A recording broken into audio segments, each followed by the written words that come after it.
I don't fit in, not the way that's expected. There's a murder of crows, counting the bones they've collected. I don't fit in, not at all, not at all.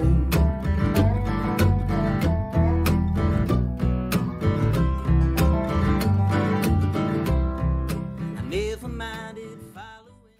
What's up, everybody? It's Jason back with Campbell's Morel Music Rig Rundown. As I said last week, we're going to bring every bassist I know to come do these things because us bass brothers have got to stick together. Yeah, man. And we don't get no love. We're the heartbeat. Backbone. And you ain't going to find nobody any finer than Mr. Karl Zerfas. Oh, thanks, man. Yeah, thanks for joining us. You can check him out. He's playing with Caleb Cottle right now. They're touring all over the country. I think you said you just got back from like 45 days? Yeah, all West Coast days. All West Coast. So he's a little run down, and he came at the last minute to kind of help us out tonight, and certainly appreciate you doing that. Absolutely. When Karl ain't playing this beautiful upright with Caleb, he's recording at home and doing a lot with his own project called Pocket Sand. Yep. And he does some recording for some other guys as well, and we might get into all that a little bit later, but we're going to talk about it. Yeah. So y'all welcome Karl Zerfas. If y'all ain't heard Caleb Cottle yet, go check him out. Karl plays upright, of course, and sings some beautiful harmonies. And Caleb's up and coming, and he's coming up fast. So y'all check him out while you can. Man, we'll just jump right into this beautiful upright. And let's go. You know all about it? Yeah, man. It's a 2015 Upton bassist out of small builder out of Connecticut, Mystic, Connecticut. It's all plywood. I needed something that would just be road worthy, and yeah, carved basses are just a little less trustworthy on the road, and throwing them in the van, everything. I mean, hell, I've fallen down a flight of stairs with this thing. That's what these cool wings are, you know. I took it to broke the headstock off, and took it to a luthier, James Condino in Asheville, and I've never brought an instrument in for a repair and it came back looking possibly cooler. Yeah. And it did, like, you know, because like he custom cut these wings to like reinforce the hide glue break that he did and stuff, and you know the bout came unglued and put it right back together. And yeah, I kind of remember that day. You came in here pretty sore that day. Yeah, that one hurt. But yeah, man, I did a lot of research of, you know, when it came time to get a new upright, and I stumbled across their website. I had some criteria. I was really looking for a flat back, something that I could string up with guts and get like a really classic, like vintage tone, you know, like with the round back, the sound goes through the back of the bass and then come out, the flat back just punches right back out. Through, and it's the sound in my head, you know, when people get like the one tone in their head and chase it, and so. Yeah. And like I said, being not all hand carved and being plywood, I guess the humidity, temperature changes, it just holds up better. It's kind of a hoss. Yeah. You know? Like if you get an old carved upright and put guts on it, you're going to be tuning forever. I mean, we were in the desert playing shows, and then we were up in the Pacific Northwest, and you know, I didn't have any issues with it. You know, just gets a little. I've played it in a cave before, and it just got a little like humidity on it, but it's. And so you do have like one gut string on there, looks like. Yeah, so like the whole set is like a matched synthetic gut set. It's the Eva Perazzi slap set. Gotcha.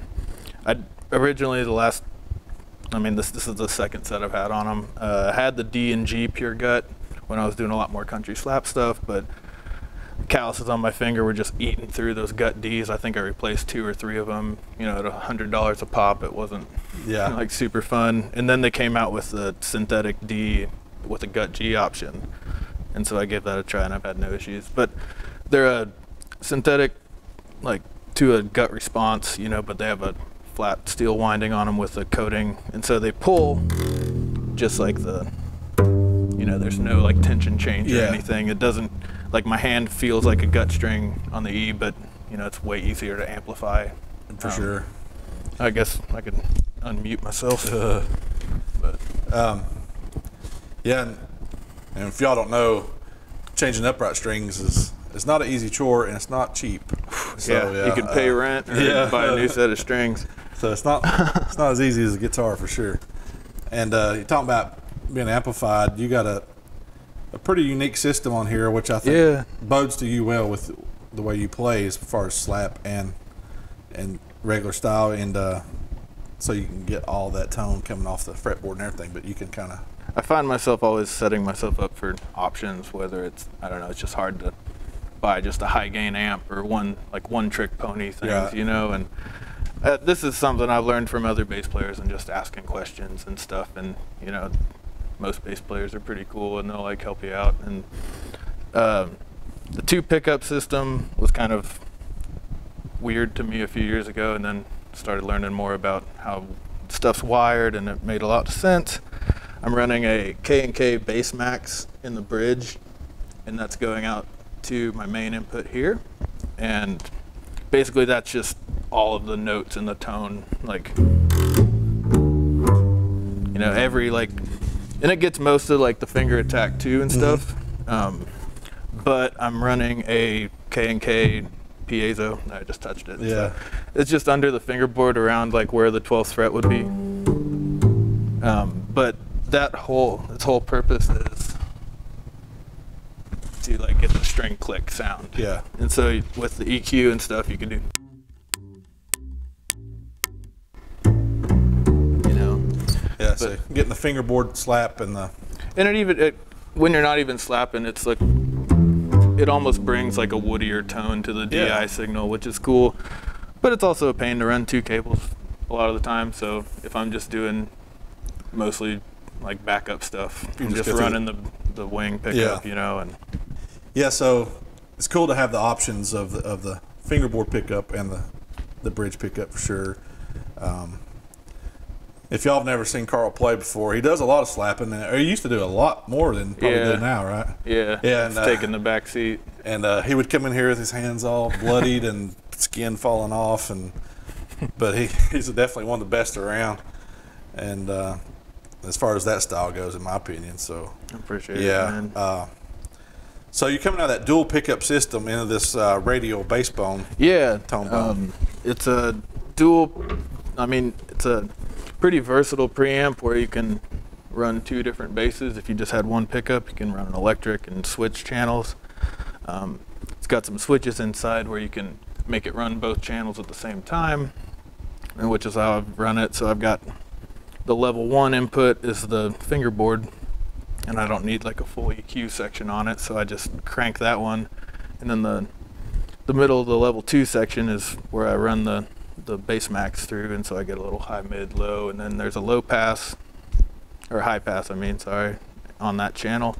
And then I'm running in an effects loop of the tone bone. I got that little 7-band EQ pedal, and it's kind of cool with the tone bone because you can just carve it out, and then you can clean blend it in with the tone bone signal. So it's like if I'm running on like a system that doesn't have like, you know, but crazy subs and low end and stuff, I can dial back and it makes my signal a lot louder because the EQ brings it down, you know, but bring it all the way wet, you know, and it's super controlled. And like this whole board is designed around like troubleshooting clubs.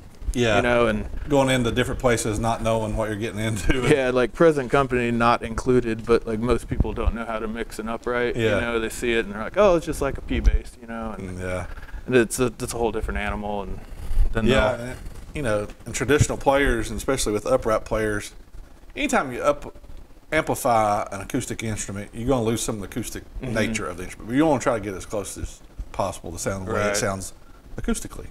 In my opinion. Yeah, so like when playing with Caleb, we rarely, if ever, use amps on stage, you know, which is nice. We're like you were saying with the acoustic setting and band and stuff, it's like we try to go for the same stage volume as we would be playing in a living room, you know, and like maybe some vocals in the monitors and stuff, and it's hard to get that point across sometimes. And so like when we show up to a rock club that's got, you know, 18s all the way under the stage, you know. You don't need all that in there. Yeah, because it's just like the low E just overpowers everything. For sure. I think it's what you want. Yeah. It's not. Yeah, and so it's like a really simple board, you know, and my tuner's always on. You know, I can just mute. Like everything's controlled on the bass bone. Yeah. So it's like, and then little DI. Yeah, I mean, I run the DI out of the back of the bass bone. I got you. That little maroon radial thing. That's the only like downfall about they're like preamps and stuff. They run on this like 15 volt. Yeah. Like center positive or negative, whatever. Yeah. And so that stage bug is like a power booster. So I can run 2 9 volts from the one spot. The power of the bass. I got and you. it converts it. And I can just run it off of like a normal pedal cable. Yeah. And it's also a like booster for running to an amp. So yeah. You know, like that's how they justify it, you know. Like, but yeah, and it all fits in a little 12 by 24 carry-on size case, and the power supply runs anywhere in the world, and it's like. You don't need much more carrying that thing around. It takes up a lot of room. Yeah. I guess that's why nobody wants to do it. Yeah, I think it is. You know, I've had a few in my life and love them. Can't play them, but then you load 1 or 2 times and you're like, it's you got to have a special rig or a special place to put that and set up. Gotta love it, man. Yeah. I was back in the Hearts Gone South days. I was bringing this setup with an 810, and just because I was insane. Yeah, sure. But I didn't mention that. Yeah, Karl was in Hearts Gone South at one time. Yeah, and played bass for them for a while, and lots of other folks. Played drums with us one time. Yeah. Dr. Cowboys. That was a fun night. Yeah. But we talk about stage volume, keeping it low for this thing, but then you go watch Pocket Sand and it gets a little loud. Yeah, bring earplugs. Yeah. From one extreme to another. I don't know. I kind of find that necessary with me, at least. Like I'm sure other people are the same way. Where it's like, I love the country stuff and the Americana stuff and like the mellow and the songwriter, and it's like, but I also need some like aggression to unleash. And whether it's just like beating on the drum set for a while or playing loud guitar through a big muff. It's just, I don't know. I like them both. It's the same all the way around. Mm-hmm. Me and Vapor playing the country band. Yeah. Played in their doom band. Just you gotta easy now. Gotta get rid of all that anger you got and just unleash it on the crowd. Yeah. I mean, even if you're not angry, it's just fun. It's good. So out of that pedal board setup and into this pretty cool little setup rig. And do you run this with your electric bass also? Or? I do, yeah. Okay. If pretty rare now, but when I'm doing like a dual bass gig, I have a dark glass preamp that I kind of just set on top. Gotcha. And then I can just run like a little ABY switcher behind here, and then just casually like pick up my jazz bass and get it done. But I like doing both at one gig, but it's also like a rat's nest of cables and cases and more loading out's not very fun. But and you guys helped me out big time with this Mesa. I needed a new amp in a pinch, and we just happened to have one you like. Happened to have one that was better than what I was using, and it's a pretty powerful EQ section where I can get this nice bass to sound like the bass through the amp. I don't want like an amp tone when I'm playing upright, which is weird to think about in the gear world. It is, yeah. It's a lot different than just playing electric to it. But so the Mesa's running into these 2 Ashdown cabs that are like hunted down for almost a year on the internet. Yeah. They're this ABM Neo series they ran in like 2012, 2013. I don't think it lasted very long, but they're like UK custom shop, hand-wired cabs running these like Psycha drivers in them. Yeah. The 4x8 on top of the 112 was something I thought would be interesting to try, and then like it was the only brand that made that configuration of cabs. And so like the Mesa's pumping out like 800 watts, Class D. A lot of people think that stuff's overkill, but when you get into bass tone and like how much power it takes to amplify those frequencies versus like a guitar, it makes total sense. And I always think bass needs at least twice more power than the guitar, for sure. And the 8s are cool. They do an interesting thing with the upright because they're like super fast. Like response time. So like when I'm doing slapping or even just normal like the upright responds in a way I haven't found with other cabs. Yeah. You know, even the 810, which is probably one of my favorite, you know, sounding bass cabs for obvious reasons, but the 8s do something. And then the 12 with the tweeter adds like the bottom end, basically like a 410 115 rig, but yeah, a lot more dialed in. Yeah. And I remember TC Electronic came out with like a 2.8 combo, which is pretty cool for upright also. But yeah, that I looked into them, but the power rating wasn't something that you could plug heads like that into. The 4x8 handles 1,000 continuous, and that's 112 750. So I like running these 800 watt heads through it. Even maxed out, I'm not worried about like hurting them, you know, and that's worth a lot to me. Yeah, you know? for It's sure. like, And this is the Mesa, if I don't know if y'all see it on camera, it's the Subway D800 Plus head. Super compact and lightweight and pretty powerful. And I always, on all Mesa amps, has some of the best EQs, not just the bass amps, but like their guitar amps, the Triple Rex and all that stuff. Almost over-engineered, yeah. you know. And you open one up and it's just like, oh my God. I had a 412 of theirs a while back, and it was ungodly heavy, but it sounded amazing, you know. It's just, but yeah, the mid section on this amp is more sculptable than I would have imagined. Yeah. And it really plays well with the EQs that I'm running from the board to the amp, and the DI is really pleasing too, and that's got nothing but good things to say about it so far. Good deal. And it's lasted on the road for now.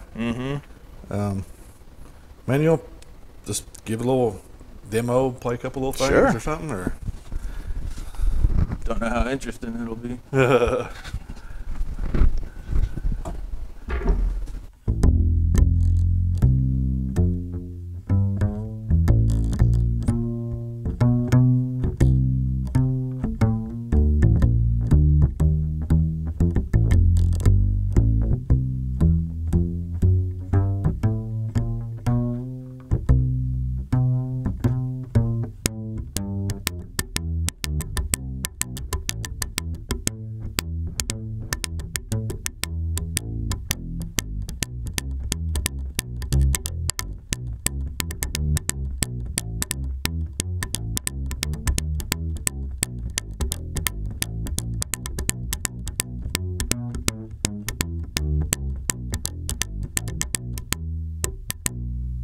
Yeah. I don't know.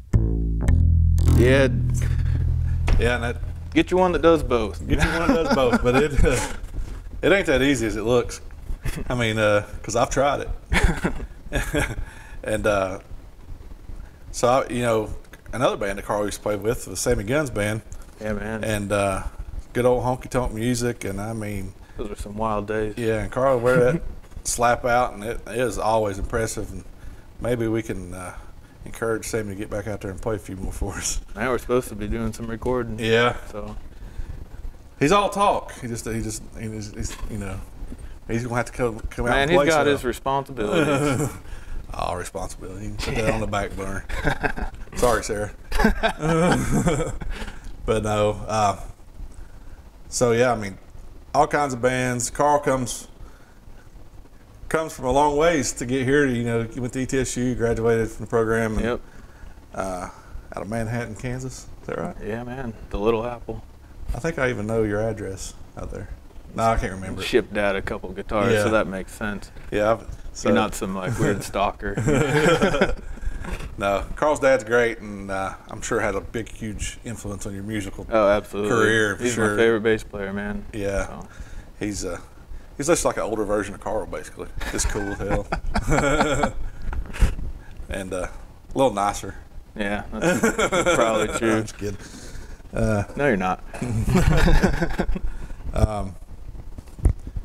Caleb Cottle.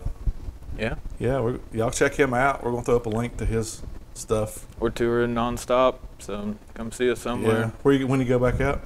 We're heading it back out next weekend. A few days run. Flying back to California at the end of July for a few dates, and then we're going to Europe in August. Yeah. A couple festivals in Norway and Sweden, and then we're doing a long road festival in England. Oh yeah. So yeah, I'm stoked to go over there. You flying the upright? No, I think I'm gonna probably backline just know nothing about bass rentals and like Scandinavian stuff. So I think I'm gonna take my Jazz in a flight case, and then if I'm at a place where I can play an upright that's there, just do that. Yeah. But, you know, it's like it's always iffy and going out of the country. I mean, I've never been, but I can imagine. We did this run in a couple weeks in Mexico a few years ago, and in like rural Mexico, and it was really, really awesome. And we backlined basses there. Went with it was us and Fireside Collective went down, and so me and Carson borrowed basses, and we had no idea what to expect, man. And they showed up a couple hours after we got there, and just rolling around in the back of this Nissan pickup, 2 like half-size uprights, you know, and like without cases, and they were tuned ADGC. Oh. Dude, there was no bottom E string. Yeah. So we had to adapt kind of figure that real out quick. On the fly, you know? And, yeah, that makes it interesting. But yeah, and joys of backlining instruments, man. Yeah, you know, for sure. We all got horror stories. That's the thing about like playing really cool gear. You know, it's hard to leave it at home. Yeah, for sure. You go rent something or get something backline, it's not always what you expect or you're used to anyway, for sure. And yeah, when, like I said, Caleb Cottle, Pocket Sand. Y'all got some music online too, Pocket Sand? Yeah, I'm working on it. I'm dragging my feet. Carl plays guitar and sings in that band. And anything else you're working on right now? Not really. Just not that I could think of. Ain't got time to work on anything else? I haven't been home, man. Yeah. Just trying to get his feet back under him. Yeah. Yeah, absolutely appreciate you having me on here, man. Yeah, this man. was a good time. Yeah, like I said earlier, Carl kind of bailed us out tonight. It's my fault because I had a week to know to schedule somebody for Big Rundown. I was like, Carl, he's in town, I think. And Carl said, yeah, I'll be there. Yeah. But yeah, I appreciate you doing that. And I was going to say, if you need an upright for hire, but he ain't got time for you. So he's the finest around. Been here a long time now, though, in East Tennessee. About 10 years now. Yeah. And guarantee he doesn't shop anywhere else but here. Damn right. He's been coming here ever since I've been working here, and we've kind of bonded. And for sure. And like when we're on the road, we have to go to music shops and stuff all the time because, like, well, I don't. They need strings and stuff, you know. And you know, I was just looking around, and I was just like, man, this is not Campbell's. Yeah. You know, and it's. I think being here and like if you don't know what like pretty lame music shops are like, you're spoiled, you know, with you guys. And like, I don't know, it's a special place, and I'll always like support y'all. So yeah. But yeah, thanks Carl for being here and joining us and doing this thing. And y'all go check him out. And if he's in your town, probably will be.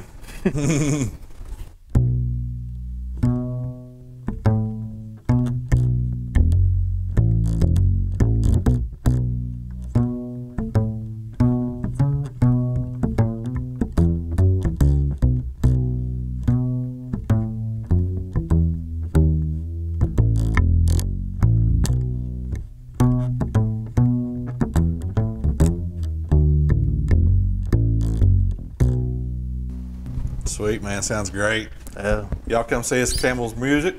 Go see Carl when he's in your town. Caleb with Caleb Cottle. Touring all over the world now. World traveler. Karl Zerfas. Boy, do my feet hurt. Thanks, man. Yeah, thank you. All right.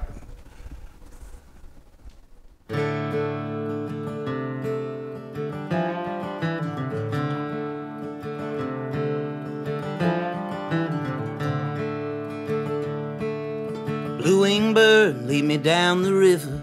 Show me something you've never shown.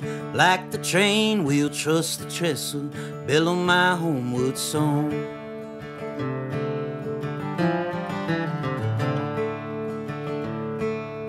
Mama warned me about the man, eyes of coal and a white-brimmed hat. Sometimes I won't sleep for days. We won't talk about that.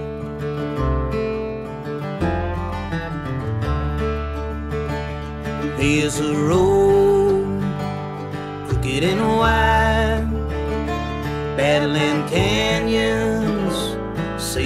spine. Hell within, hell outside. Well, I've seen the gates, and they're open wide.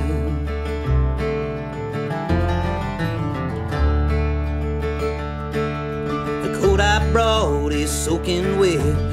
From my shoulders it hung with shame. Older now with deep regrets. Ain't nobody else to blame.